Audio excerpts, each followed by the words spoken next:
there's some kind of red flags you see. It's not for you to give him an opportunity to explain why. It's an up and, do you get it? Like up and boom, disappear. All these things that some Christian ladies do of going to go and meet a man and tell the man that God said, you are my husband. Stop that nonsense. In the scriptures, nobody dated for 20 years. Love is not blind for Christian girls. You know, this hymn that says, watch and pray. Let it be your best companion like this. The fact that they are born again does not mean that they are your kind of tribe. Some Christian guys are searching, but we can't find you. We want to find you. So he's born again, but he's talking to 1 million women.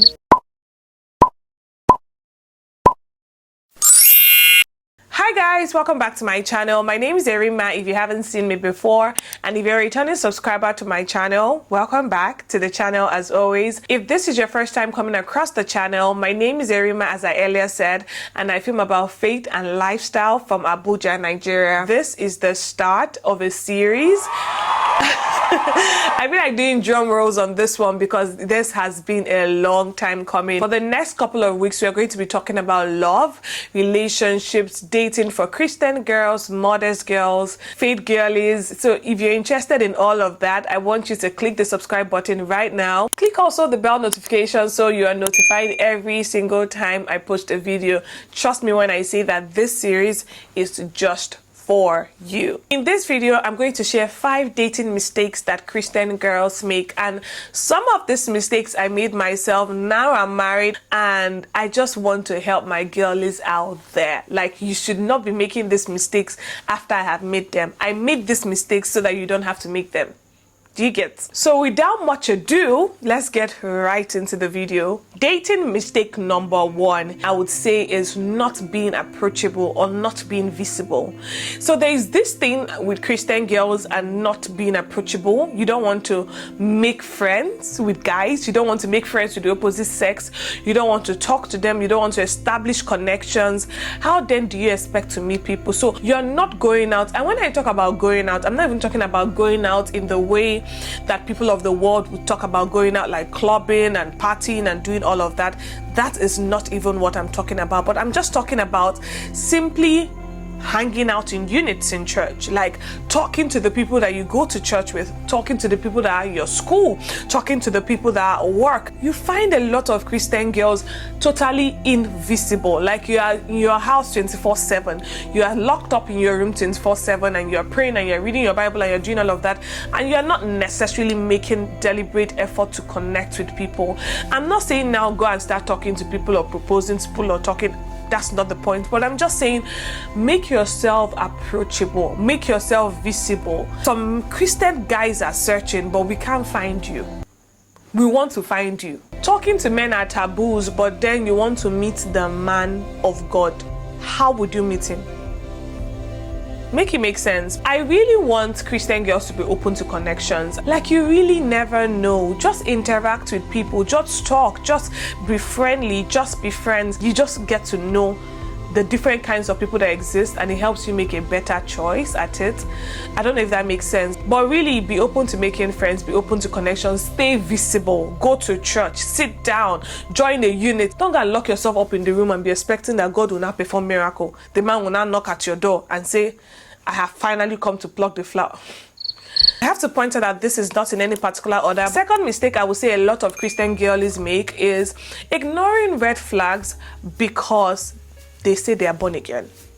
So you are seeing a guy that is literally a moving red flag, but because he attends the same church, or he speaks Christianese, or he kind of just acts in a certain kind of way or says certain things, you ignore every other thing that you are seeing because of what he said.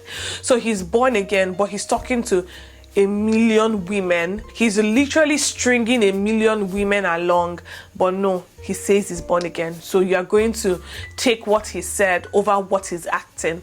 He doesn't value you. He's treating you very shabbily and unkind, but he says he's born again. So because you are so fixated on marrying someone that wears that title, you now begin to settle for, you're just ignoring all the flags. You're not even searching for the flags. Like, you know how you will get into a dating relationship and you're asking questions, you're trying to probe, you're trying to get to know the person better, you're trying to even, throw out scenarios actually, and just seeing what does the person think about this scenario.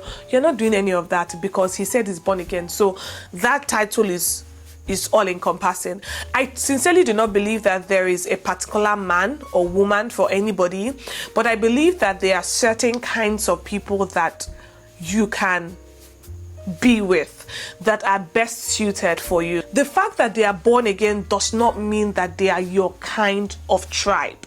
They are the kind of people that you should marry. Don't ignore red flags, or don't ignore things that you are not comfortable with just and solely because this person says I am born again. It doesn't even make sense. Open your eyes. A lot of Christian girls end up with men that they have no business ending up with. So they're ending up with abusive husbands. They're ending up with people that are unappreciative of them. Love is not blind for Christian girls. You know this hymn that says watch and pray, let it be your best companion like this. I don't know if that makes sense, but watch and pray should be like your favorite hymn of all times. Watch, pray. Watch, pray. Don't pray and not watch. Don't take what they are saying for the surface of it. Dig deep. Truth is that you are the one that is going to end up in that marriage. You are the one that is going to sit in that marriage and endure that marriage. And every red flag should be discussed. In fact, there's a kind of flag you see. There's no need for discussion. It's up and flee. There's some kind of red flags you see. It's not for you to give him an opportunity to explain why. It's an up and, do you get it? Like up and boom, disappear. That's what some red flags should be for you. The third dating mistake that I think that a lot of Christian girls make is not being clear on what they want out of a relationship. So for some of us, we kind of mistake Christianity for timidity. So you find a girl dating a guy, and the guy is not moving on from the dating phase. They have been dating forever, and there is no clear purpose to what they want out of it. This one is something that my brother taught me a long time ago. He taught me this a while back, and I never ever got over it because I thought that a lot of girls need to have this information. Let this information to you be freedom if you're in this kind of situation. If you're in a phase where a man is coming to talk to you or a man is checking you out, and I'm not talking about checking out in the way the world people talk about it. See, if I'm a Christian, let me just put it out there. So everything I'm talking about is like what the Bible talks about. When a guy is checking you out or talking to you or is hanging around you for a while, I sincerely believe that you should not be a passenger queen in that phase. You have to be very clear about what you want, because the truth is that some men are confused about decisions to take, and the more you let their decision becomes a decision. So what exactly do you want out of this talking stage? Do you want us to get into a relationship? What do you even want out of the relationship? Do you want perpetual dating, or you want dating with the focus on, marriage in view? You are the one at this point that is going to drive that relationship to where you want it to be. Now, I'm not saying that you should become too forward, that you now propose to the guy, which I'm even going to address very shortly. All I'm saying is you have to be clear on what you want. See, I am 25. I am not about to play hanky-panky with you. I am 30. I'm not about to start playing with you. I'm not about to start doing a 8-year relationship with you, or let's see how it goes for 200 years. No, I know what I want. This is what I want. If you are not in line with it, excuse me, so you don't block the person that God has destined for me. And if you're in line with it, then we should make it snappy, because in the scriptures, nobody dated for 20 years. Nobody did that. There was nothing like that. Courtship was very short. In fact, God's intention for courtship is very short. So you as the lady, don't sit down and just say, I don't want to be too forward. I don't know what they will say. If I talk now, they will say I'm desperate. I'm not saying you should ooze desperation at any point. Talking about your expectations, talking about your desires, talking about your goals for the relationship does not in any way make you immodest. Don't be a doormat because everyone will step on you. Be clear on what you want and communicate it. Number 4, all these things that some Christian ladies do of going to go and meet a man and tell the man that God said, you are my husband. God said you are the one for me. I saw you in a dream. I saw you in a vision. I saw you giving me away. See, I think we should need to stop that thing. God spoke to me, you are my husband. Stop that nonsense. Stop it. He who finds, that's what the Bible says. It's hilarious. I want to be kind. I want to say it in love. Please stop it. Don't do it. It's very distasteful. Let me know what you think in the chat box, right? But I sincerely do not think it's in a lady's place to propose marriage to a man. Once you do that thing, it makes you look like macho. I don't know how else to explain it, but excuse my Nigerianness, but once you do that thing, it makes you look like their fellow man. Correct me if I'm wrong. Let me know your thoughts in the chat box. Even though God brought Eve to Adam, it was Adam that first opened his mouth to say, this is the bone of my bone. This is the flesh of my flesh. And Adam even went ahead to give her a name, Eve. So it's not your place to go and start initiating things. Like you're seeing a guy that is not even giving, you're not going to tell him that God said. Okay, is he keeping malice with God? God can also tell him. Let's even talk about this one that people say is very somehow, is not standing straight. Esther and Ruth in the Bible. It was the King Xerxes, Ahasuerus as some will call him, that made the call for virgins to be brought for him. Do you understand? It's not Esther that now carried her 2 left legs and went to the palace. I heard that Vashti is out. Is her position available? Can I take her position? Esther did not do that. Ruth went to go and lay down.